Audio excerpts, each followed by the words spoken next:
PT Pelabuhan Indonesia Pelindo 4 bersama pemerintah Provinsi Sulsel menggelar deklarasi wajib vaksin COVID-19 untuk kawasan Pelabuhan Makassar di Terminal Penumpang Pelabuhan Soekarno pada Rabu 28 Juli 2021.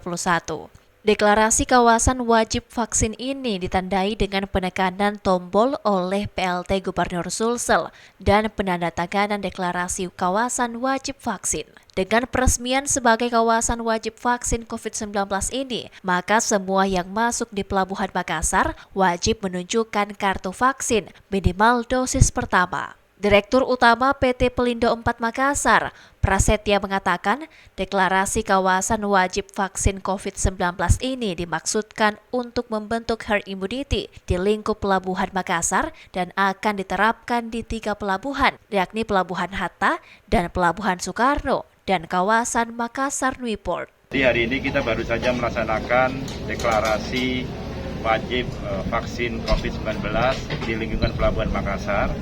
Jadi seperti ketahui Pelabuhan Makassar itu ada 3 tempat ya, pelabuhan di Hatta di sana, karena penting tempat Makassar.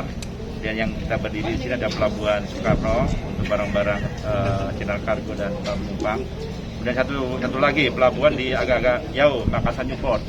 Jadi 3 pelabuhan, 3 terminal ini akan kita laksanakan semua pekerja, semua instansi pemerintah yang ada di dalam itu wajib vaksin COVID-19 dan nantinya akan ditunjukkan oleh sertifikat yang sudah diterbitkan oleh Departemen Kesehatan.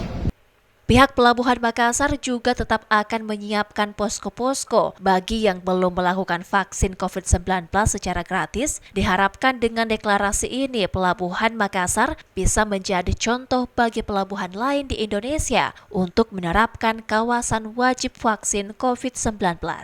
Agus Salim, Fajar TV dan Fajar Radio melaporkan.